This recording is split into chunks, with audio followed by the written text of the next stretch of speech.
Hey guys, what is up? Welcome back to another episode. Here's Pads YouTube. My name is Pads, and today I'm very excited because dumating na yung in-order ko. What's so special about this item is that this item right here is what completes my bag setup for my motorcycle adventure that I've been building for a couple of months now. As you have all known, I have a Yamaha MT-15, which is mainly a street bike. Pero since my travels have transitioned from normal riding into moto camping and / adventure riding na, I have to adapt the bags and setup that I have for the bike to best suit the riding style that I have. So eto na yung pinaka last bag na kailangan ko for my setup. But before I proceed, make sure that you subscribe to the channel and follow my social media accounts, hit the like and then share so you can help me and my channel grow. Let's go!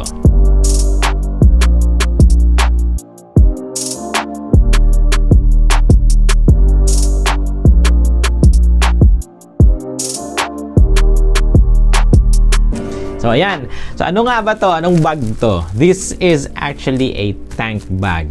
Pero kakaiba siya kasi there are a couple of things that I want for my tank bag na actually hindi ko makita dito and it's not available in the Philippines. The only tank bags that I want na may checklist ako is from outside the country. Buti na lang, may nakita ako na product na dito sa Pilipinas. Specifically, it's being sold by Motology PH. So, laking pasalamat ko kasi kinater ako ng Motology PH which is based on Cebu. Tatanong-tanong ako and then okay naman yung reply ng mga reps nila sa akin. So, kinater nila lahat ng mga tanong ko, specifications ng product, availability, and then yung pag-deliver ng product. So, without further ado, yung bag na ito is the Nelson Rig Hurricane. So, bakit ito yung pinili ko? I'm gonna go ahead and show you all of the specifications that I like about the bag. But before I proceed, let's go ahead and unbox this muna. Okay? Para makita ko. Baka mas kamo ko dito eh. So, let's go. So, okay naman yung packaging. May mga foams on the sides. On the top, hindi ko makita eh. Although it doesn't have its box, I don't know kung originally may box to. Gandahanin lang natin kasi baka mahiwa ko yung bag. So, ayan.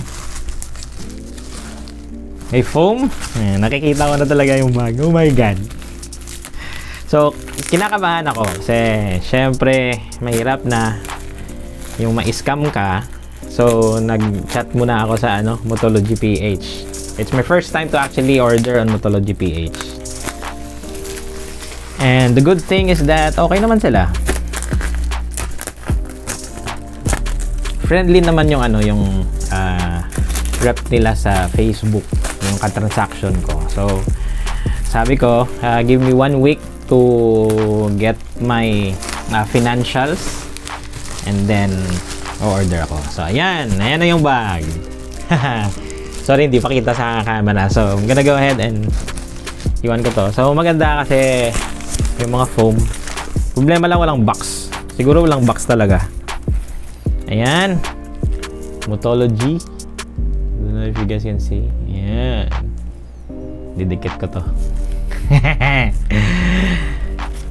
Siyempre, receipt. Kasi yung bag na ito is my lifetime warranty. That's one thing that I like about this bag as well. So, ayan. Actually, medyo malaki siya talaga. So, lagay ko muna dito yung receipt. Okay. Then, teka. Excited talaga ako dito. Ayan. Okay. Oh my God. So, yung kinakabahan ko, baka kasi mas scam ako, hindi urig yung bag. Pero, as I am witnessing now, okay naman siya. Ayan, may tag pa. The one that I got is actually the large one. Pinili ko to kasi this is where I'm gonna put my electronics. The drone, GoPro, batteries, charger, cell phone, etc. Yung mga essential gears or camera gears dito sa bag na ito. So, let's go ahead and discuss muna kung ano yung mga checklist na kailangan ko. Syempre, number 1 is waterproof talaga yung bag. Hindi pwede yung cover lang. Dapat waterproof talaga siya kasi andun yung mga drone, yung cameras, GoPro, and especially batteries at cellphone. So, dapat 100% waterproof talaga siya. And at the same time, gusto ko na makita yung cellphone. Kasi, although I have a quad lock mount, kung saan pwede malalagay yung cellphone, yung problema lang is that whenever you are going on a adventure riding, na-experience ko na I'm not confident sa quad lock kasi natutumba yung bike eh. Natutumba yung bike, there is a big chance na matatalsik yung cellphone mo. Especially kung umuulan. So, what I want is I can put the cellphone on the bag and then I can see it for navigation purposes. And eto, this is one of the bags na meron ganyan.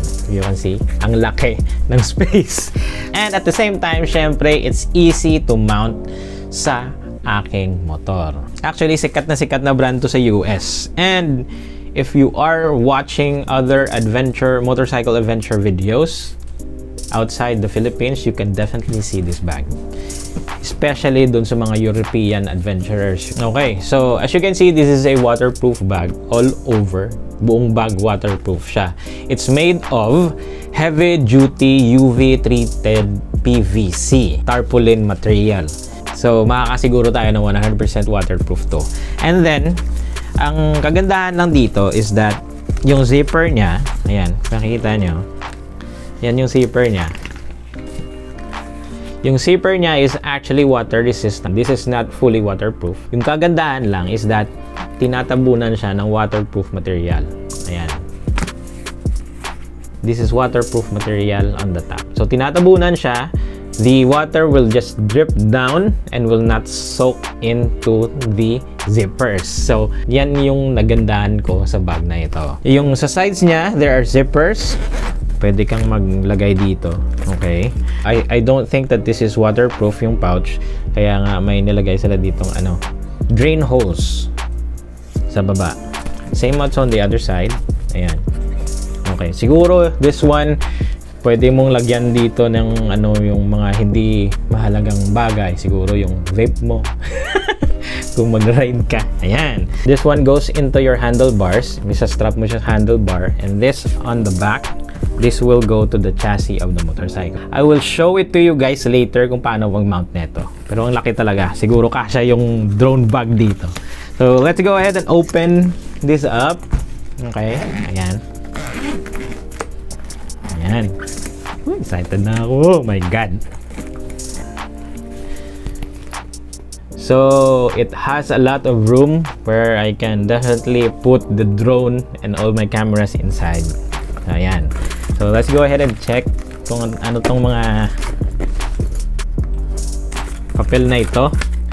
Wherever your journey takes you, Rig Gear Adventure. Ayan. Yan. Ito yung manual.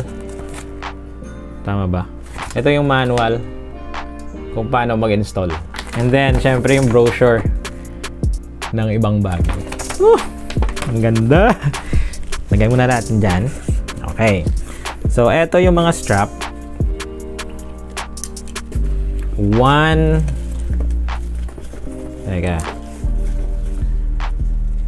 Dalawang strap. Okay. So, dalawang strap lang. Ayan. Hala, baka kulang to. Pero we're gonna check that out later. Okay. So, sa loob, if you can see, may parang compartment siya. This is actually adjustable. Ayan. This is really familiar sa camera bag. So, this is adjustable depending kung gaano mo kagusto yung separation. Okay. So, I'm gonna go ahead and show to you later kung paano ko i-set up yung drone and then yung mga cameras, yung mga GoPro and then the other electronics ko. Ito yung maganda sa kanya kasi hindi magkahalo-halo yung mga gamit ko sa loob. Kasi when you're going on an adventure, syempre umaalog to and this helps on keeping everything stable on the inside. So, ayan. So, ilalagay natin dyan. And, on top of that, if makita nyo guys, mayroong 4 na parang square sa baba. That's actually useful to strap your belongings. Isa-strap mo sa loob para hindi gumalaw. So, that's the purpose of that feature. Let's move on to the top kung saan nilalagay yung cellphone. Sorry lang guys, hindi ako naka-prepare sa pag-unbox ko dito kasi bigla-bigla eh. Dumating ka agad. Yung top part niya, meron siyang pocket, mesh pocket where I can put my wallet, registration, and everything. So, ganito siya. For example, ito yung wallet ko. Lalagay ko siya dito. Yan. Siyempre, if dadaan tayo sa mga checkpoints, I can easily just access this. Okay. Gaganon ko lang. Papakita ko. Okay na. Yan. And then, on top of that, siyempre, ito yung dito nilalagay yung cellphone and then yung important documents. Siguro, dito ko lalagay yung mga registration para anytime na kailangan nilang i-check yung registration or CR ng motor mo, andito na see-through na hindi mo na kailangan tanggalin. Pakita mo na lang sa kanila. Ayan. Ayan yung tsura niya. Ito, may parang velcro strap siya sa taas. Tanggalin mo lang. Then, kukunin mo. Ayan. May isa na namang papel. It's showing to you 100% waterproof. So, let's go ahead and check kung pwede ba to sa touch feature ng cellphone natin. Okay. I have an iPhone right here. Lalagay natin. Ayan. Grabe, ang laki. Okay, so try natin. Touch capable siya. So, okay. Teka, Facebook ko yan. So, check natin yung maps. Saan ba yung maps? Ayan.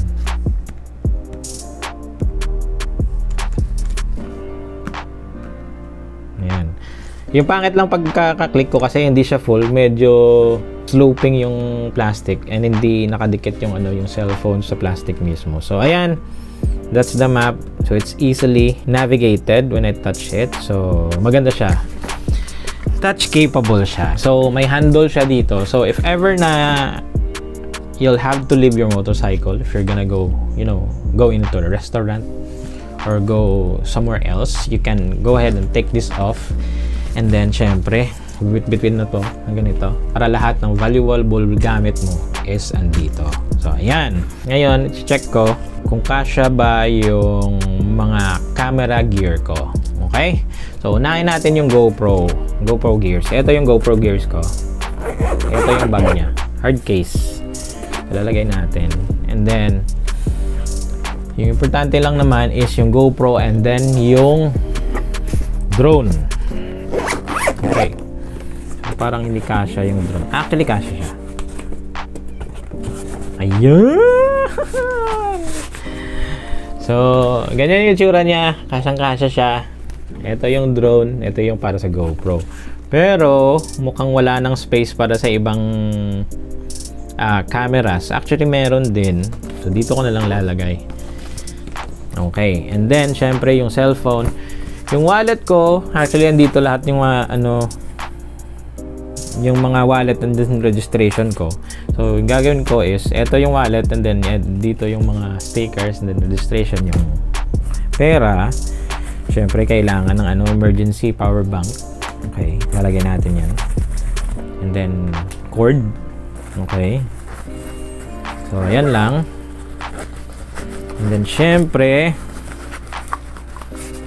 try natin kung magkasya. Yung mga alcohol at saka pabango. Yung charger, pwede dito sa taas. Ayan. Then yung cord, pwede dito na lang. Para hindi siya mag-mix sa ibang gamit. Ayan. Then syempre yung wallet, hindi natin nalalagay.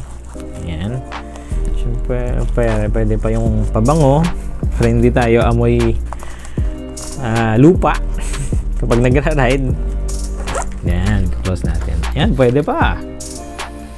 So, kasyang-kasya talaga.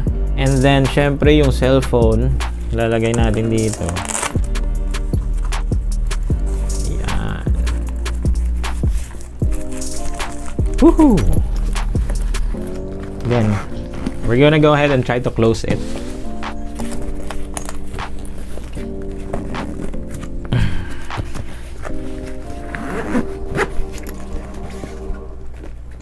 Ay, nasa loob. Ayan.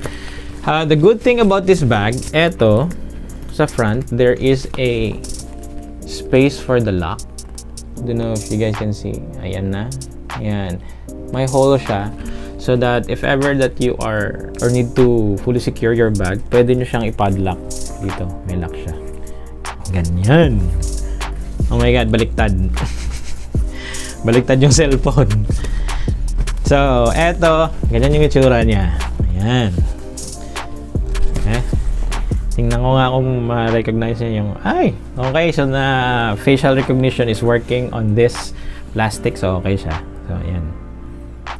Okay na. Okay, papakita ko sa inyo. Siyempre, ilalock natin. Ayan. Then, facial recognition. Ayun! So, kahit umulan, kung ano man yan, ma-access ko yung navigation ko. Ayan. Walang kaba, hindi ako maliligaw. Actually, pwede ko lagay dito yung yung tubig ko. Let me go ahead and prepare the motorcycle so that I can go ahead and show to you guys how it looks like on the bike. Okay, so let's go. Hey guys, what's up? So andito na tayo sa garahe. And syempre andito na rin yung yung bag. So before natin i-install, explain ko muna kung ano yung mga included na straps sa bag. So we have the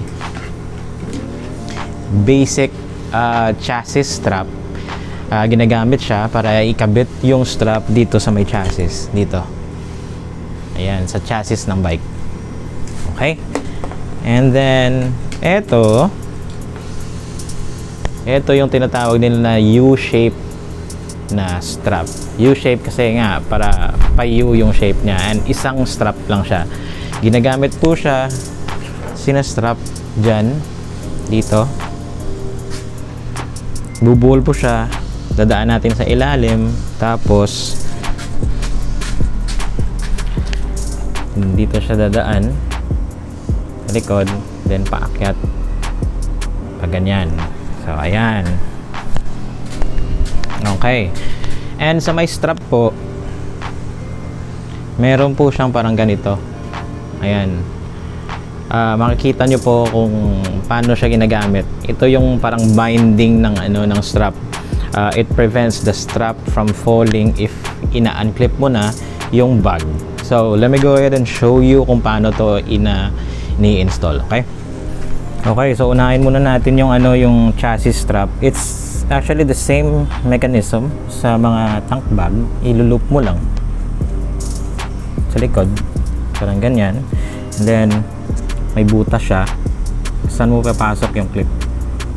Problema lang, medyo maliit lang yung butas niya, kaya medyo mahirap ipasok. So ayan. So, yan yung itsura niya. And then i-clip yung bag. Okay. So yung gagawin naman natin is yung para sa U-strap. Yung gagawin natin, hang ko muna dito, pasok ko sa ilalim, ganyan.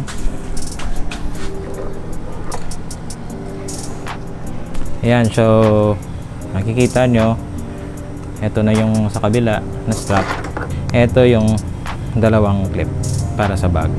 Okay, so kanina may pinakita ako sa inyo. Eto, ginagamit po siya. Kapasok nyo po diyan sa magkabilang strap. Yan, parang bridge strap siya.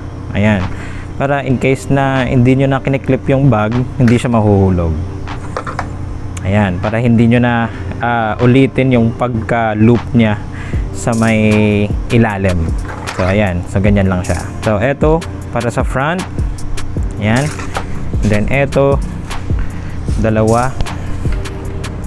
Ayan. Chassis strap. Okay, so since na nalagay na natin yung mga strap, all we have to do is just arrange the bag. So yung front end is eto, yung maliit na buka, and then yung the other side, yan, yung mahaba. So ganyan. So the right way is kung saan yung may handle, it's facing to you as a rider, and then the opposite side sa kabila. So yung gagawin lang natin is syempre kiklip lang natin, ayan, sa other side. Ang hirap kapag one man. Ayan, so dalawa na.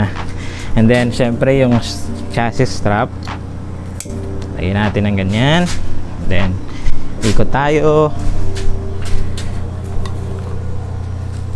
strap natin to, ayan. And then if we're gonna tighten that up, pupul mo lang, oops, ayan. Same din dito, ipupul mo lang, ayan. So since nalagay na natin yung bag, yung problema kasi if nakadikit yung bag dito sa bandang harap, may problema ako sa susi. So if I'm gonna push the bag backwards, ganyan yung itsura ng bag, ayan.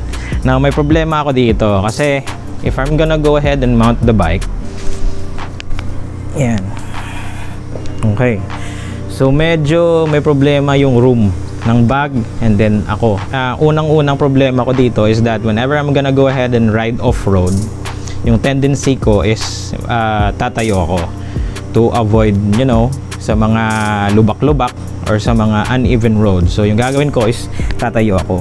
Yung problema, kapag tatayo ka, dapat nakahag yung yung knees mo sa may dito, sa may rubber or sa may tank. Yung problema, bumabangga yung bag. Ayan. So yan yung problema ko. If you will notice, medyo malaki yung bag sa motor kasi these bags are built for, you know, big adventure bikes like 300cc and above.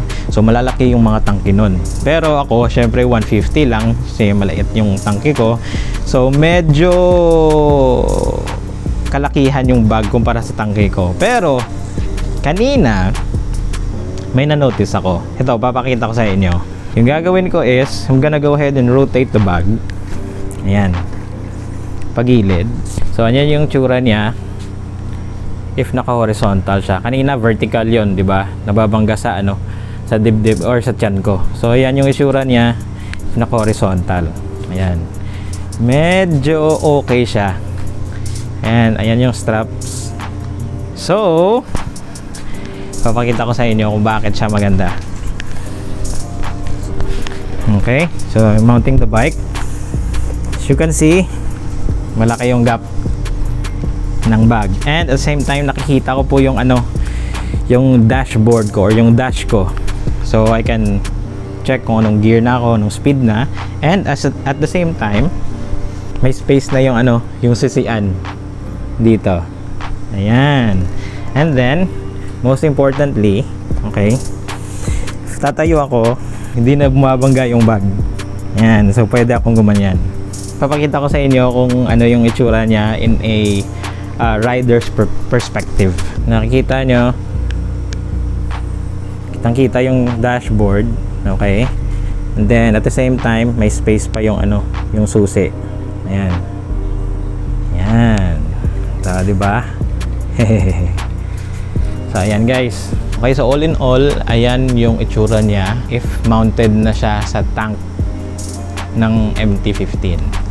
Okay, so akala ko kanina masyado malaki yung bag sa tank, pero hindi pala. Pwede pala siyang i-arrange horizontally instead of vertical. And yung maganda sa horizontal is that yung cellphone pag ganun na. Problema lang if malaki yung cellphone mo, syempre hindi kasya. So horizontal din yung yung cellphone mo sa ganyan. Pero okay na siya kasi mainly ito talaga yung GPS ko. And at the same time, syempre if ganito siya, yung zipper is dito sa harap ko. So pwede kong lagyan ng yung mga papeles ng motor para hindi na ako mag-open dito, or yung mga syempre yung mga lisensya, pera, dito ko nalalagay. Ayan. So easy access siya. Ganda. Ganda ng bag. So, nakalimutan ko pala i-mention, this is an 8 liters bag. Actually, more than 8 liters ata to kasi this is an old model. Yung bagong model ngayon is medyo sloping yung sa end niya. Pero eto, flat lang. Parang adventure bike na talaga siya. Mini adventure bike. So, yan lang po yung mabibigay ko ngayon. Unboxing and initial review sa Nelson Rig na tank bag. The price of that is around 8,500 plus shipping na 100, so around 8,612. Okay, medyo may kamahalan siya, pero bang for the buck naman kasi this is one of the cheapest na fully 100% waterproof na tank bag, and at the same time with a lifetime warranty. Okay, so hindi ka natalo sa price na yon. Kagandahan lang is that meron siyang parang sturdy na inner layer para hindi tumiklop yung bag. So very stable talaga siya. We're gonna test that out. Iikot natin kung ano yung feel ng bag, kung gaano siya ka comfortable when you are riding, and how easy it is to use when you are on a ride, especially sa mga long rides. And then syempre test natin kung we're gonna use the GPS all the time that we're gonna ride, kung okay ba siya, kung manageable ba compared dito sa may quad lock, kasi maganda yung position ng quad lock dito eh. And then we're gonna check tomorrow or sa next ride ko kung okay ba yung position niyan dito. Ayan. Yan lang muna kasi ang init dito sa labas. I'm gonna go ahead and create another video detailing all the bags and my moto camping and moto adventure setup, yung included na lahat-lahat ng bags, and then yung mga gamit na dadalhin ko para makita nyo kung anong buong setup, and then iisa-isahin ko yon para at least matulungan ko kayo if you are building an adventure bike, para may idea kayo kung ano yung mga bibilhin yung mga bag, kung ano yung mga bibilhin yung mga gamit. Make sure that you subscribe to the channel and then hit the bell button so that you'll get notified every time I upload a new video. Okay? So ride safe, travel more. I will see you guys on the next episode. Bye!